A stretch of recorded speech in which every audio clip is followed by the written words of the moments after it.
Hello everyone, welcome to grammar with me. कैसे हैं आप सभी? आई होप आप सभी अच्छे होंगे। चलिए स्टार्ट करते हैं इंग्लिश ग्रामर का नेक्स्ट लेक्चर। इंग्लिश ग्रामर में हम क्या पढ़ रहे हैं? Parts of speech. हमारा पार्ट्स ऑफ स्पीच चल रहा है, जिसमें हमने लास्ट लेक्चर में क्या किया था? वर्ब हमने मोस्टली कंप्लीट तो कर ली थी, लेकिन वर्ब में आपके लिए एक चीज़ रह गई थी, forms of verb. Forms of verb क्या है? Verb has 4 main forms to express tense. Tense को एक्सप्रेस करने के लिए वर्ब की कितनी फॉर्म होती हैं? 4 होती हैं। First, base form. Okay, this is the first form of the verb. This is called the base form. It is used to make present simple tense. Base form क्या होती है? ये वर्ब की फर्स्ट फॉर्म होती है। ठीक है, verb की फर्स्ट फॉर्म को हम बेस फॉर्म कहते हैं। It is use to make present simple tense. ये किस में यूज होती है? प्रेजेंट सिंपल टेंस में यूज होती है। Like I get up daily at 6 o'clock। तो फर्स्ट फॉर्म आ गई यहां पर, get. Okay, you read your book, तो फर्स्ट फॉर्म। तो क्या हो गया? वर्ब की बेस फॉर्म क्या होती है? वर्ब की फर्स्ट फॉर्म। क्लियर? सेकंड आती है simple past form. This is the second stage of the action. It is also called simple past form. It is used in past simple tense to express actions that have happened in the past. क्या है simple past form? ये verb की second form होती है, मतलब किसी भी कार्य को करने की ये सेकंड स्टेज होती है. Okay, it is used in past simple tense. ये किस में यूज होती है? पास्ट टेंस में. To express actions that have happened in the past. क्या एक्सप्रेस करने के लिए? उस कार्य को एक्सप्रेस करने के लिए जो पास्ट में हुआ है. क्लियर? तो सिंपल पास्ट फॉर्म हो गई वर्ब की second form. Okay, like He went there yesterday. तो went, ये go की सेकेंड फॉर्म होती है went. Clear? I never smoked in my life. तो ये वर्ब की स्मोक की सेकेंड फॉर्म आ गई. ओके, नेक्स्ट आता है थर्ड, प्रेजेंट पार्टिसिपल और ing form. This is form of verb is used in present, past और future continuous tense and it expresses the feeling of continuous action. Present participle form कौन सी होती है? जो कि किसमें? प्रेजेंट, पास्ट और फ्यूचर कंटिन्यूस टेंस में इसका यूज होता है. और ये क्या एक्सप्रेस करती है? कार्य के कंटिन्यूसली होने का, मतलब लगातार किसी कार्य के होने की फीलिंग्स को ये प्रकट करती है. Okay, like I am reading a book. तो यहां पर रीड में ing फॉर्म लगा दी, तो ये बन गया रीडिंग, जो कि क्या है? प्रेजेंट पार्टिसिपल फॉर्म या फिर ing form. Okay, second, we were going to Delhi. तो यहां पर क्या गया? ing गो में, तो ये बन गई present participle form. Clear? Next आता है last, past participle form. Past participle form क्या है? This is the third stage of verb. It is used to express present perfect, past perfect और future perfect tense. क्या है past participle form? ये verb की third form होती है और ये किस में यूज होती है? प्रेजेंट परफेक्ट, पास्ट परफेक्ट और फ्यूचर परफेक्ट में. Clear? Like my brother has bought a new pen. तो बाय की थर्ड फॉर्म हो गई bought. We had gone, go की third form. I shall have done it, do की third form. Clear? तो past participle form क्या हो गई? वर्ब की, जिसमें वर्ब की थर्ड फॉर्म आती है. Okay, clear? तो क्या देखा आपने? फॉर्म्स ऑफ वर्ब, जो कि क्या थी? देखिए,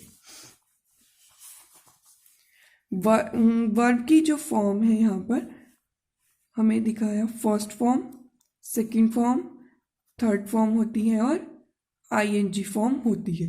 ओके, ये वर्ब की कितनी फॉर्म होती है? 4. ये देखा हमने. अब जैसे फर्स्ट फॉर्म हमने यहां पर लिखा गो, ओके, गो की सेकंड फॉर्म क्या होती है? वेंट। और गो की थर्ड फॉर्म होती है गोन। और इसी की आईएनजी फॉर्म या पार्टिसिपल फॉर्म में क्या आ जाएगा? गोइंग। क्लियर? तो देखिए इस तरीके से ये वर्ब की फॉर्म होती है। और एग्जांपल लेते हैं, जैसे हमने लिया यहां पर एब्यूज, इसकी सेकंड फॉर्म हो गई एब्यूज्ड। थर्ड फॉर्म भी इसकी क्या होती है? एब्यूज्ड। और आईएनजी फॉर्म एब्यूजिंग। क्लियर? इसी तरह write, first form, second form wrote, third form written, और आईएनजी फॉर्म राइटिंग। क्लियर? इसी तरह फर्स्ट, सेकंड, थर्ड और आईएनजी फॉर्म होती है। तो वर्ब की 4 फॉर्म्स होती हैं, जो कि आपने देख लिया। इनके और एग्जाम्पल्स टेबल में यहां पर लगवा दूंगी, वो आप देख लेना।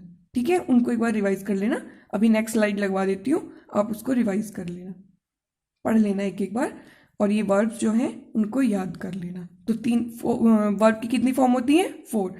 First form, second form, third form और आईएनजी फॉर्म। क्लियर? चलिए,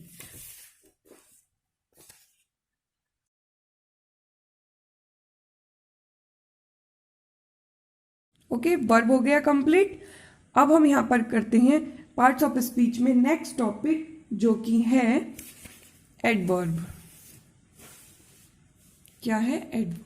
चलिए देखते हैं एडवर्ब क्या है। An adverb usually modifies a verb, an adjective, another adverb, a preposition और a conjunction। क्या है एडवर्ब? क्या है? जो शब्द किसी क्रिया विशेषण या किसी अन्य क्रिया विशेषण, प्रिपोजिशन एंड कंजक्शन की विशेषता प्रकट करे, वह एडवर्ब कहलाता है। क्या है? An adverb usually modifies a verb, an adjective, another adverb, preposition और कंजक्शन। मतलब क्या है? देखिए, आपने पढ़ा था एडजेक्टिव, जो कि क्या था? विशेषता बताता था नाउन और प्रोनाउन की। ओके, और एडवर्ब क्या है? ये क्या है? वर्ब की विशेषता बताता है। एडवर्ब क्या है? वर्ब की विशेषता, कि कोई कार्य, क्रिया क्या है किस जिससे हमें पता चलता है, मतलब वर्ब क्या है? जिससे हमें पता चलता है कार्य का होना। और एडवर्ब क्या है? कि वो कार्य कैसे किया जा रहा है। ओके, मतलब वर्ब की विशेषता बता रहे हैं कि वो कार्य हम कैसे कर रहे हैं, तो वो होती है एडवर्ब। क्लियर? समझ आया? अब देखिए example, Ram comes quickly. Ram आता है कैसे? क्विकली। तो यहां पर हमें पता चला कि वो कैसे आता है, मतलब इस क्रिया क्या था? आना। वर्ब क्या थी? आना। इसकी विशेषता उसने बताई कि वह क्विकली आता है, जल्दी से आता है। ठीक है, तो ये होती है एडवर्ब। इसी तरह राम वॉक्स स्ट्रेट। क्लियर? तो ये वर्ब की जो विशेषता बताए उसको हम एडवर्ब कहते हैं। एडजेक्टिव और ये, हाँ, कुछ एडवर्ब की भी ये विशेषता बताता है, तो उसको भी हम एडवर्ब कहेंगे। ओके, चलिए अब देखते हैं kinds of adverb. Adverb are divided into 3 special parts: simple adverb, interrogative adverb, relative adverb. चलिए डिटेल में देखते हैं। Simple adverb. सिंपल एडवर्ब क्या है? It shows time, place, number, manner, degree of quantity, affirmation and negation. They are differentiated from each other according to the adverb. तो simple adverb क्या होती है? सिंपल एडवर्ब द्वारा time, place, number, manner, degree of quantity, affirmation, negation प्रकट किया जाता है। उनको हम एडवर्ब के अनुसार एक दूसरे से भिन्न करते हैं, तो उसको कहते हैं सिंपल एडवर्ब। अब देखिए सिंपल एडवर्ब कौन कौन से होते हैं। Adverb of time. This adverb shows time. जो एडवर्ब क्या शोज करे, क्या प्रकट करे? टाइम को। As I shell go tomorrow, मैं कब जाऊंगा? टुमारो। तो यहां पर क्या है? ये टाइम को डिनोट कर रहा है, तो टुमारो क्या है? Adverb. We go to school daily. तो डेली यहां पर भी टाइम का हमें पता चल रहा है। तो एडवर्ब ऑफ टाइम, जैसे कि हमें नाम से ही पता है कि एडवर्ब ऑफ टाइम क्या है, this adverb it is shows time, it shows time, ये क्या प्रकट करता है, टाइम को। ओके, तो एडवर्ब ऑफ टाइम क्लियर। इसी तरह adverb of place, adverb of place tells us where an action is done. Adverb of place क्या है, जिससे हमें क्या पता चलता है, क्या बताता है कि कोई कार्य कहां हुआ है। प्लेस स्थान जहां पर है, जैसे विवेक विल कम हेयर, कहां आएगा, यहां। You will go there, you will go there, तुम वहां जाओगे। तो here, here, there, okay, inside, outside, everywhere, ये सब क्या है, एडवर्ब ऑफ प्लेस है। Clear. Next adverb of number, adverb of number क्या है, adverb of number tell us the number and action is done. क्या बताता है एडवर्ब ऑफ नंबर, कि कोई कार्य है ना, कोई कार्य कितनी बार हुआ है, नंबर्स बताता है उसकी संख्या बताता है कि कोई कार्य हमने कितनी बार कैसे किया। You have to come again, तो अगेन फिर से, ठीक है। तो ये यहां पर इसकी संख्या बता रहा है कि एक बार तो वो पहले आ गए थे, फिर से आए। आई वॉन्ट यू ट्वाइस, तो ट्वाइस दो, मतलब संख्या जहां पर आएगी, नंबर्स में अगर हम कोई कार्य बताएंगे कि कोई काम हमने कितनी बार किया है या कितनी बार बाकी सेंटेंस में वो काम हो रहा है, तो वो क्या होगा, adverb of number. You should always speak truthly, तो ऑलवेज हमेशा, तो जहां पर नंबर्स मतलब संख्यावाचक अगर हम इसको कहें, तो संख्या में हमें पता चले कोई काम कितनी बार कैसे हो रहा है, उसको हम कहेंगे adverb of number. Clear. Next आता है adverb of manner, adverb of manner, adverb of manner tell us how or in what manner an action is done. Adverb of manner क्या है, कि कोई कार्य हमने कैसे और किस मैनर में किया है, उसको हम एडवर्ब ऑफ मैनर कहते हैं। मैनर मतलब रीति, किस तरीके से किया है कोई काम और कैसे किया है। For example Harish reads clearly, अब वो कैसे पढ़ता है, क्लियरली पढ़ता है, उसका हमें ये पता चला कि वो काम कैसे करता है, किस रीति से करता है, किस मैनर से करता है, तो उसको क्या कहेंगे, adverb of manner. Clear. He spoke loudly, वह कैसे बोला, लाउडली, तो हमें उसका पता चला कि वो काम बाकी सेंटेंस में कोई काम कैसे हो रहा है और किस मैनर में हो रहा है। Clear. Next adverb of degree or quantity, it tell us how much a thing is done. क्या है adverb of degree or quantity, it tell us how much a thing is done, कि कोई काम, कोई वस्तु कितनी है, जिससे हमें क्या पता चले कि कोई वस्तु कितनी है।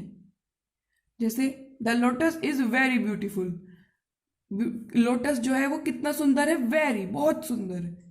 Okay, he is quite strong, वो बिल्कुल स्ट्रोंग है।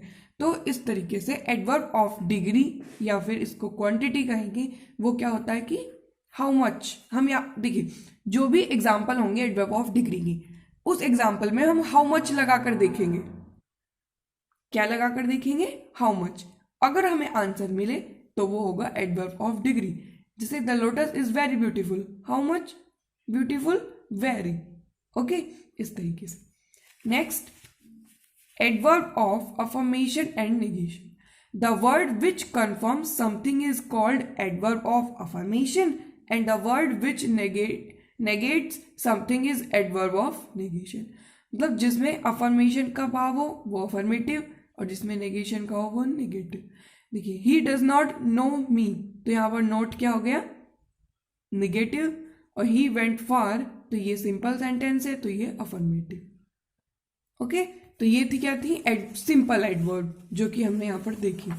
अब आगे हमारा आता है सेकंड वन, जो कि क्या है, इंटेरोगेटिव एडवर्ब। इंटेरोगेटिव एडवर्ब क्या है, adverb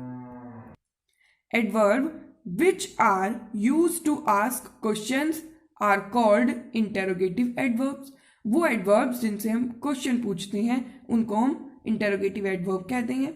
in these sentences the words how, when, why, where etcetera, ये सभी क्या है, आर यूज्ड फर्स्ट। अब देखिए ये जो वर्ड है ना, ये फर्स्ट यूज होते हैं, मतलब सेंटेंस में सबसे पहले आएंगे, जो कि ये दिए गए हैं। Like when will you come, तो व्हेन यहां पर होगी interrogative adverb. How much do you spend daily, where did he stop, why did he do this. तो क्या है, इंटरोगेटिव एडवर्ब जहां पर क्वेश्चन पूछा जाए जिन वर्ड से, और ये जो वर्ड्स होंगे ये सेंटेंस में शुरू में आएंगे, सबसे पहले आएंगे। ओके, तो वो होंगी इंटरोगेटिव एडवर्ब। लास्ट हमारी आती है रिलेटिव एडवर्ब। रिलेटिव एडवर्ब क्या है, it joins two sentences and indicates the time, place, reason and method by indicating the noun or pronoun used before it। क्या है रिलेटिव एडवर्ब, ये क्या करती है, दो सेंटेंस को जोड़ती है और इंडिकेट्स द, और टाइम, प्लेस, रीजन और मेथड को इंडिकेट्स करती है, संकेत करती है, बाय इंडिकेटिंग द नाउन और प्रोनाउन, प्रोनाउन और नाउन को इंडिकेट करते हुए। ओके, इनसे पहले किससे, नाउन और प्रोनाउन। मतलब क्या है रिलेटिव एडवर्ब कि ये क्या करती है, ये क्या है, दो सेंटेंसेस को जोड़ती है और नाउन और प्रोनाउन को संकेत करते हुए टाइम, प्लेस, रीजन और मेथड को बताती है। As this is the reason why I left, तो यहां पर दो सेंटेंस को जोड़ा, ठीक है, तो वो हो गई relative adverb. This is the time when my brother comes, this is the house where I was born. तो वाई, व्हेन, वेयर, मतलब दो सेंटेंस को अगर हम जोड़ेंगे तो वो रिलेटिव एडवर्ब होगी। ओके, तो ये क्या थी आपकी एडवर्ब, एक बार शुरू से देख लेते हैं। एन एडवर्ब क्या है, जो कि क्या करती है, वर्ब, एडजेक्टिव और अनदर एडवर्ब और प्रीपोजिशन, कंजंक्शन, इन सब की वो विशेषता बताती है, उसको हम एडवर्ब कहते हैं। 3 स्पेशल पार्ट्स होते हैं एडवर्ब के, सिंपल एडवर्ब, इंटेरोगेटिव और रिलेटिव। सिंपल एडवर्ब जो कि क्या करे, time, place, number, manner, degree of quantity, affirmation, negation, इनको बताए, उसको हम कहते हैं सिंपल एडवर्ब।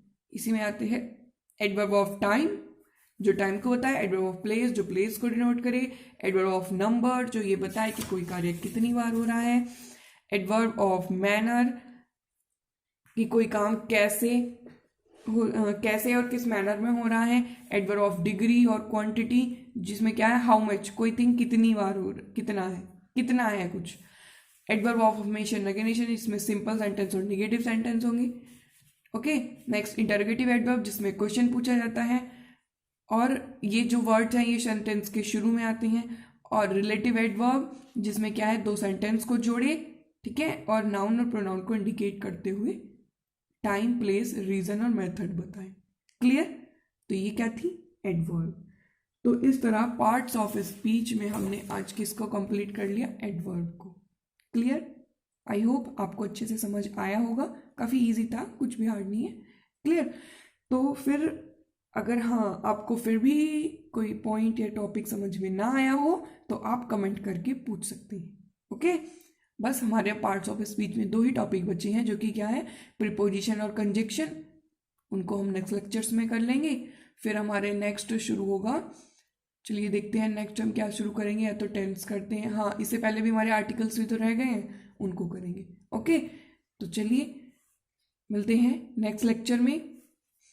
Thank you.